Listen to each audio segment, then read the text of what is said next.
This is a tree, and this tree is a good example of us. It exists here in nature.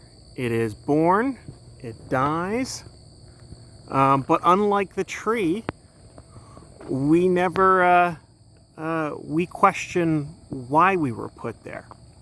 The tree obviously sprouts from a seed, and that seed comes from billions and billions of years of evolution of plant life that started with conditions in the water and eventually made its way out onto the earth.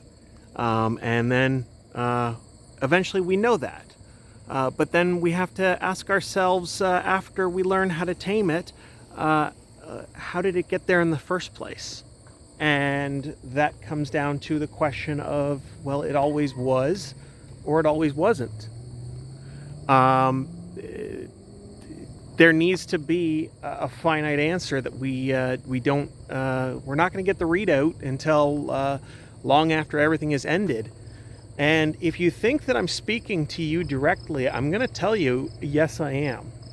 This applies to both faith, so we're talking religion, we're talking fandom, we're talking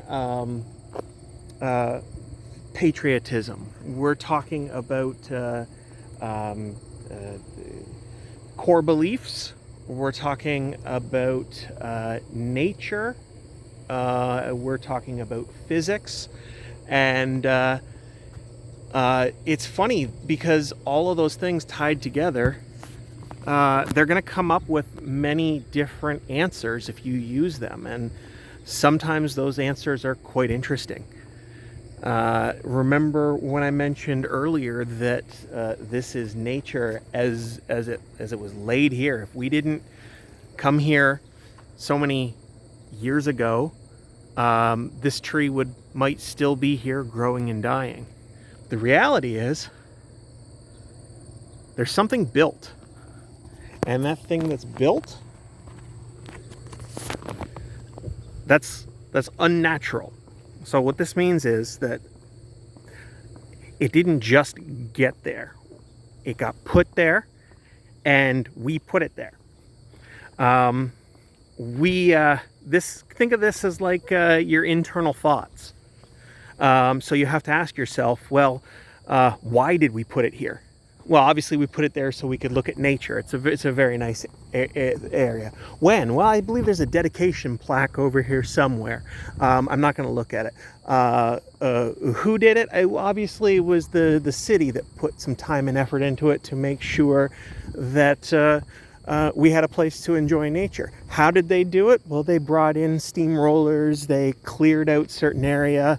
It's possible that the further we get down here, we'll find out that there is some structures that look nature, but they were built or formed by people. And that asks us the question, chicken or the egg? Was it created, or did we create it? These are all very interesting questions, and once again, they come up with a whole lot of different stories. And the funny thing is, all those stories, they can be told with 3 points: a beginning, a middle, and an end. We apply this to our own personal lives, and we have to ask ourselves the question, what is the end of things? And for some of us, this can be a scary answer. For some of us, this can be a very heartwarming answer. But the end of things can be internal, external. It can be about life, the universe, and everything. It could be about going to McDonald's to get yourself a hamburger.